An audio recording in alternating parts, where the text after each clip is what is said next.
Throughout BlueLock's 266 chapters, there's been many games actually played, with some games being the best BlueLock has to offer and others having your head bashed in, with slow pacing and goals straight out of the Little League. Some of them are obviously way more enjoyable than the others, so I thought what better way than to rank all 15 games of BlueLock from worst to best to find, well, the worst and best games. We'll be looking at what the game does for plot, the highlights of the games, the good and bad parts, and of course comparing it to every other game to find out which one is on top. We will be covering games in the manga as well, and just a little FYI, there are actually not that many bad games in BlueLock, which tells you about the quality of this manga. There are just some that are worse than the others, the worst of the best. Now obviously, some of the games where you have longer matches and development are going to be way better than some of the shorter, not so important, ignored middle child matches, like our number 15 spot, which is the second selection 2v2. The worst game in all of BlueLock is the 2v2 match between Isagi and Nagi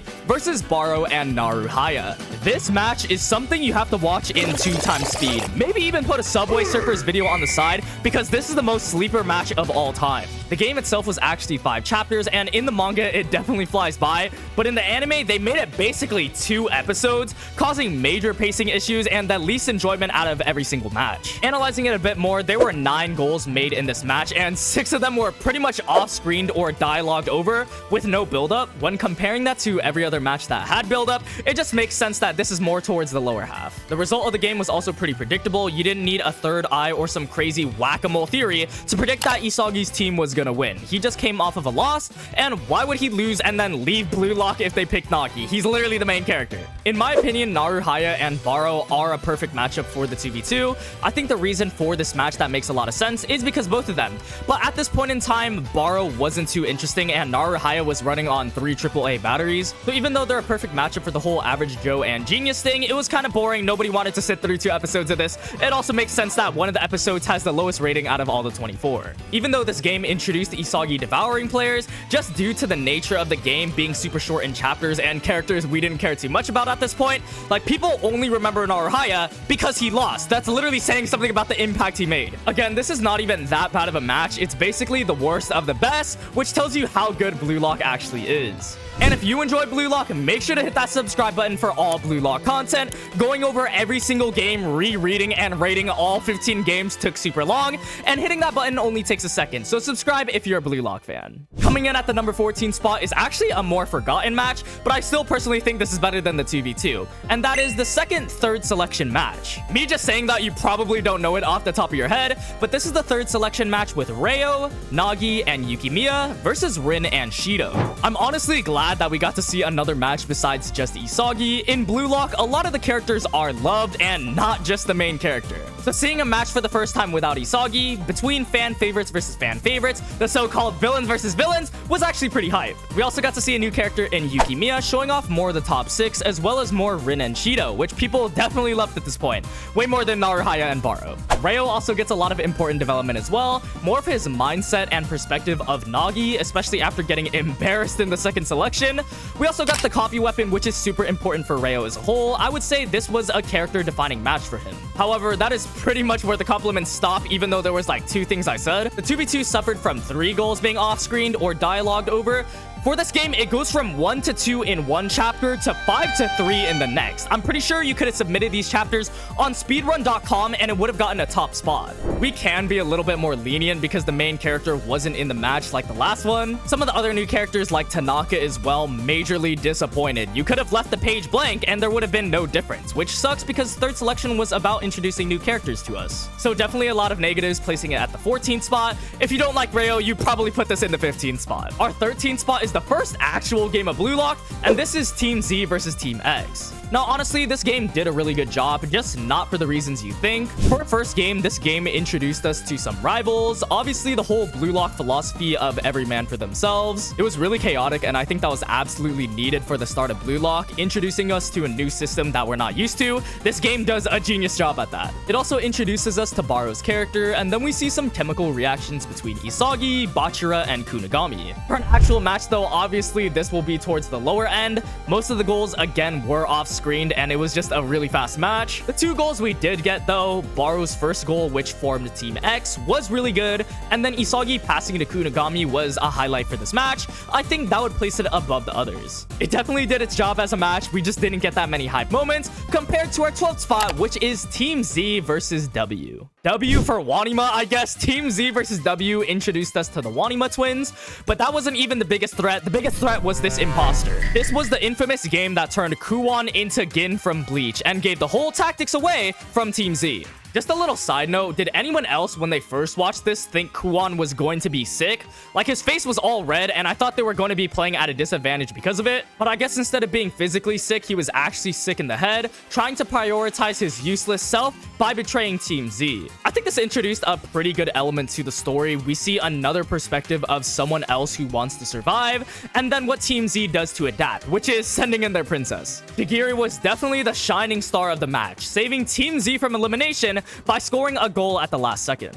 I think his introduction as well was super hype, from the dialogue to the build-up, breaking his chains, and then scoring that goal. Shigiri became an almost fan favorite right after this chapter. In my opinion, this is one of the moments that the anime actually does better than the manga, which usually never happens for animes in general, so this was really special. We got a lot of character development in this match besides the rushed goals again. 2 of the goals were really good though, with the Wanima twins and Kuwon doing the 12 versus 10, and then Shigiri obviously tying the score. And yeah, I know they can't take time for every single goal, especially towards the start of the manga, but it is something that takes away a few points. Whatever the case is, this game was pretty good. Our next game is the one that introduced us to the boogeyman that is Itoshi Rin. This is the first second selection match. This match included Nagi, Bachira, and Isagi versus Rin, Tokimitsu, and Ryu. I'm not gonna lie, if Nagi, Bachira, and Isagi played against anyone else, I think they would have won. So it's kind of perfect to make them go against the literal number 1, 2, and 3 here. You got an unstoppable force against an unpenetrable wall. And speaking of unpenetrable walls, we get introduced to 3 new characters, first one being Tokimitsu. I think the whole shy trope and not having an ego but wanting to win thing is actually really interesting. His character had a lot of potential, showing us a goal in this match. Ryu as well scored one. I think these goals really did show how scary these top players are, so that was a plus. And this match definitely highlighted how overpowered Itoshi Rin is, basically setting him up to be the Elden Ring final boss, because he scored every other goal after this. Nagi, Bachira, and Isagi did as much as they can. I think this was a good plot match, just to set up that whole Isagi without Bachira, Nagi without Ryo, and then the cheat code Rin. The only thing it doesn't have above the others is a really developed or built up goal, and again, this match is pretty short. We can't blame it for that though. Speaking of developed goals, the 10th best game in all of BlueLock is going to be Team Z versus Team Y. This was the first quote-unquote real game of BlueLock, and it absolutely delivers, especially for being the literal second game. This game plot-wise was pretty important. They both had 1 loss, so that meant whoever lost this next match will be sent home. Team Y gave us a pretty big heel turn, making us focus on Okawa when the real threat was Nico, who was literally like another Isagi. So at this point, our main character basically has to do better than his carbon copy, and it gives us a lot of development for the both of them. I think this is the first serious Isagi development that we actually get in the manga, seeing him finding out about his weapon, countering Nico, literally saving the game, and then scoring the goal. Kagamaru is also the GOAT this match, scoring a goal, stretching his own body. He definitely did Pilates and yoga before going to BlueLock, and then the ending of the match where Isagi walked up to Nico and pretty much spat in his face while getting more of the BlueLock philosophy ingrained into his mind. Yeah, absolutely hype. In my opinion, every single one of these goals were developed or had reasoning behind it.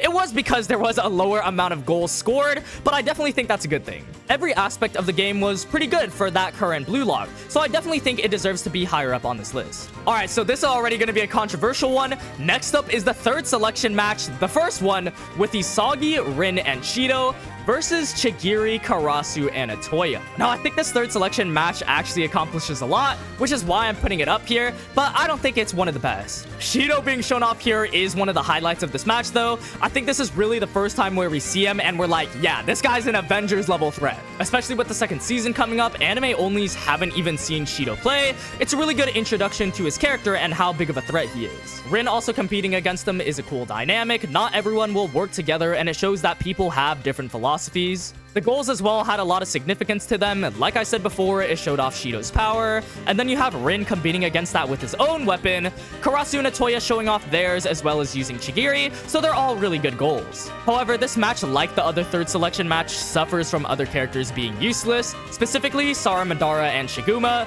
They could go hit the road and scram and nobody cares about them. But why it's higher up is because that isn't the case for everyone though. Nanase and Hiyori on Isagi's team definitely help out a lot and prove themselves. Hiyori is super important later down the line, so this introduces us to him.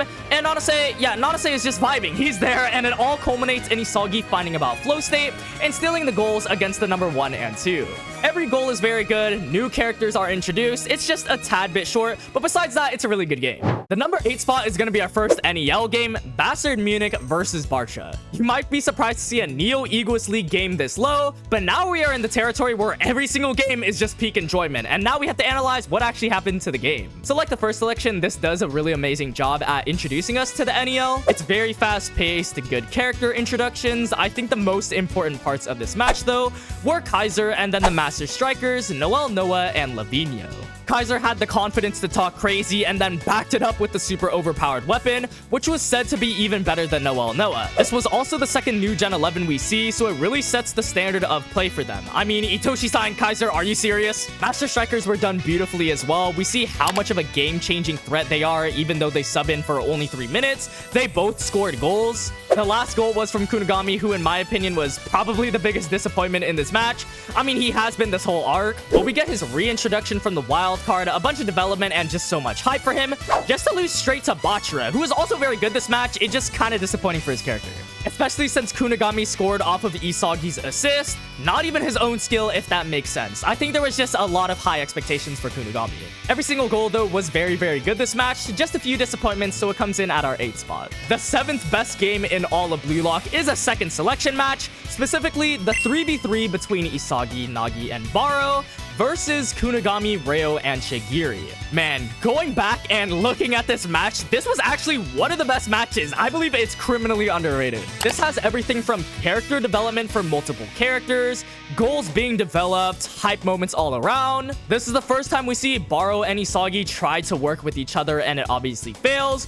Barou at this point in time was still on his high horse, but Isagi knocked him down a peg after popping off individually, and then we see their whole devouring each other dynamic. In my opinion, this is one of the best dynamics in all of BlueLock. Barou obviously respects Isagi after this specific match, and everything else about this match that comes with it. Isagi is playing against his former teammates, Nagi is going against Ryo is trying to get his ex back. Like, it's all super good. It's hard to find something wrong with such a good match. This was just all around so good. Number 6. Now, honestly, I've had a really hard time placing where this match should go. It's gonna be PXG versus Bastard. I think this is very interchangeable with number 7. PXG hasn't finished yet, so I'm going to be going off both what we've seen and what I hope we'll see. Starting off this match, though, this was just crazy. Screws loose. Immediately, everyone starts going after the ball. The start of the match was just so hype because we have so many different characters from both sides. Again, fan favorites versus fan favorites just going at each other. You throw in Charles as well, who in my opinion is one of the best new characters introduced from the NEL, and literally everything is crazy week by week. Like, the first 3 chapters were just that, and then you get Rin intercepting a Kaiser impact right after that, and then the reveal of Nanase doing something, and then Hiyori coming in, and then after that, Shido gets his moment. The fact that so many characters were being highlighted at the start, I think, is what this game should have been. It does kind of fall off towards the mid-chapters. You have so much talent, you might as well show it off here. That being said, though, the times we do get for specific characters are really good. Kunigami going against Shido after so long was super hype, and then Isagi's triple top performance to score on his own. These moments were all really good and makes this game really good. It really is a double-edged sword because we're getting so much development for some of these characters, and then other characters pretty much getting 0 screen time and development. Like, Zantetsu and Tokimitsu haven't done anything, especially for being so hyped up. Up until this last chapter, Kiora did nothing as well. Charles stopped playing the match. Like, what is even going on? Shido's goal as well wasn't anything new that we've seen. There was no real new development. And also, where is the wild card? Why haven't we seen this? It's like they forgot about it. Since the game hasn't finished, though, we still might get that development we all want. I mean, we gave it a little bit more time, and now Kiora made an assist to Kaiser, and Kaiser has a goal now. So that's why I'm still putting it up there. Lots of developed goals. They were made from chemical reactions, which is always super hype. Very fast pacing at the start, and this game still has a lot of potential with so many factors, so it's going to be a number 6 for me. We are nearing the end here with our top 5. These are the games that have pretty much 0 mistakes. The best of the best, starting it off, is our last first selection match. That is going to be Team Z versus Team V. Man, this is a callback and a reminder to tell you how good this game actually was. For one of the first games in BlueLock, this game does absolutely everything right.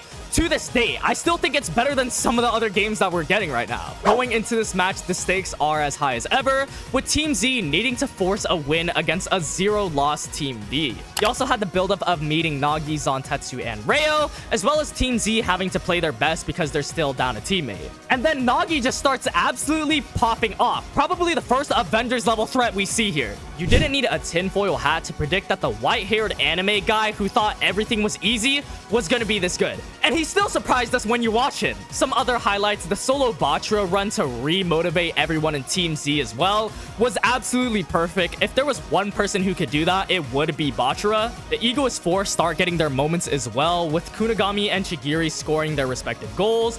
Like, all the goals had development or awakening moments as well. Kunigami needed to shoot from further, Chigiri needed to learn how to be Zantetsu.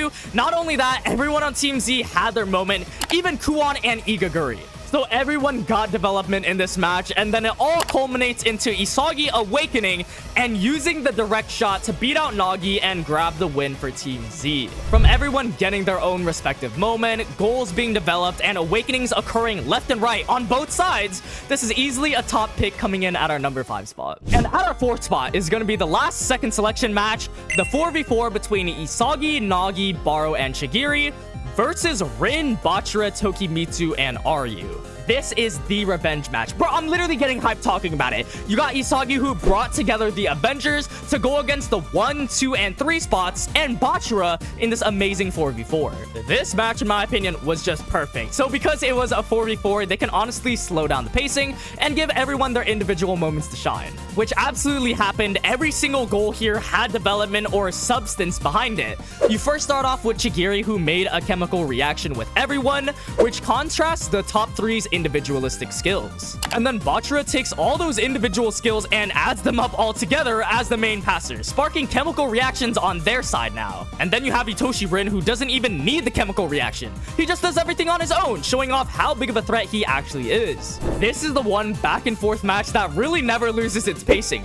Rin goes straight in with the gloves, and then Nagi takes his shots, giving them a knuckle sandwich with the volley. Everyone is here. This is like the greatest collab ever. Might as well make this a Mr. Beast video. Everyone still does something even after their moments. Chigiri, after scoring, still utilizes his speed to hunt down players. And then the reveal of Tokimitsu having unlimited stamina, which gave them a free kick. Like, the sheer amount of just Harry Potter spells going across the field is just nuts. Some other highlights before we move on to the next match, though. You have Barou being the wild card, Isagi's back heel shot, the Bachira development that we got, and like the question of if Isagi wins, would they still pick Bachira or would they choose Rin? It brought like a Scooby-Doo type of mystery to this match as well. I would definitely keep talking about it more, but it results in them still losing in the 4v4, which I think was a good choice. Taking Isagi but losing to Rin, it was really unexpected. I think this match is perfect, which places it in our top 4 spot. The only real flaw it has, which isn't even a flaw, is that it did become kind of outdated because our top 3 really amps it up when it comes to what a match should show. An example of that is our 3rd spot, Manshine City versus Bastard Munin. In my opinion, this is one of the most enjoyable matches for me, if not the most enjoyable match. I loved reading this. Even week by week reading this, you would still be hyped, just like the 4v4. This match really has no stops. I guess that kind of happens when you go against Chigiri and his speed. We see a bunch of new development for these characters, Chigiri learning the 44 Panther Snipe, Nagi and Hiryo reconnecting, and most importantly, Isagi learning Metavision here. This is the match where Isagi learns his character-defining weapon. We have to put it up here. The reveal of it was really good in my opinion, learning about Metavision and then stealing it from Kaiser, learning about the drawbacks of it, and then utilizing it to even defend against Chris Prince. It's all really good development for our main character. We also get new characters in this match in Corona, who became kind of a familiar character in one game. I don't know if that makes sense, but that's really hard to do. The rest of the goals had development and were just straight hype. Like, Nagi's 5-shot is still a top 3, maybe even the best goal in BlueLock. Kaiser scoring 1, and then Isagi Isagi still being one step away with Kunigami stealing his goal, and then even Yuki Miya's goal was very good. That whole development for him was very good. Isagi really shown this match something we haven't really seen before. He was even clowning on Kaiser towards the end, so I think because of that, I'm gonna put it in the top 3. The last 2 games, I think these are the best games BlueLock has to offer. I'll rank them after we talk about them. It's of course the Ubers game and the U20 match. These 2 matches, I think, literally had me out of my chair. The hype levels you get from these matches were just unmatched compared to the others. Let's start with the most recent one though. Ubers ended rather recently, and going into this, I honestly thought I wouldn't like it that much. But right away, it changed all those expectations, hyping up Barou with an 100 million salary and being the #1, and then after that, an introduction of another new Gen 11. The last 2 new Gen 11s we got was Sai and Kaiser. It's always super cool to be introduced to another, and we know how hyped they are. I really like Lorenzo. He's less of a serious character compared to the other new gens, so it was really refreshing. But he also had the skills to back it up, stealing possession and assisting Barou in his goal, who, by the way, started working as a team. How did that happen? Even Gagamaru was confused, and my man fought a bear. Not only was that goal good, but every single goal was good. This is the first Isagi NEL goal, revealing his new weapon, training with Kunigami, and then Kaiser scoring with a bicycle kick Kaiser impact. Like, what the outside of just goals as well, this match was just really good. All the Ubers defenders got their moments to shine. Players on Bastard like Corona and even Yuki Miya got their highlights. And even though we got Hiryo getting more development was cool. We always knew he had what it takes to be one of the best players if developed, and he definitely got that. Combining with Isagi, they scored that last beautiful goal, the no-look goal. Ubers was just such a crazy back and forth game. And then we move on to the U20. This is single-handedly the match that made everyone go crazy over the manga. And if that's not saying something, I don't know what is. When I say everyone got their moment in this match, I mean literally everyone got their moment in this match. Literally everyone from BlueLock's side, from Nagi to goddamn Ryu, had some screen time and were doing something important. Without each and every one of the players doing their best, they would have lost this match 100%. And I think that makes for such an enjoyable read. It gives importance to so many different characters. You also have the introduction to the hyped up Itoshi Sai, and man does he live up to the hype. I think his character writing, even though basic is one of the better ones in the show, his weapon as well is just super fun to watch. Every single goal here as well was super developed, literally getting whole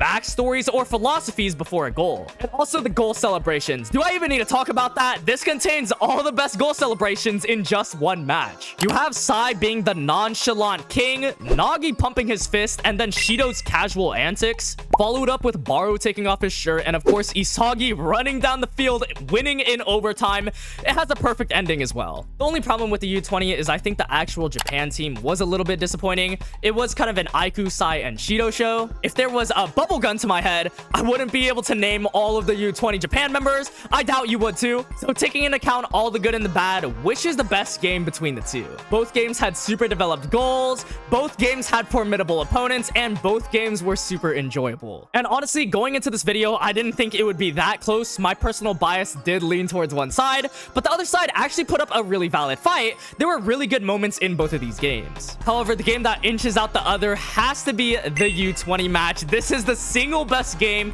in all of BlueLock, which means Ubers comes in second place. Ubers, I think, is the best NEL match we've seen and has everything you didn't know you needed in a match. But the U20 just hits a bullseye with every single dart. Every single character gets their chance. The goals and goal celebrations were insane, and just the actual development we get for these characters makes it the best match in all of BlueLock. So that is all 15 main games played in BlueLock.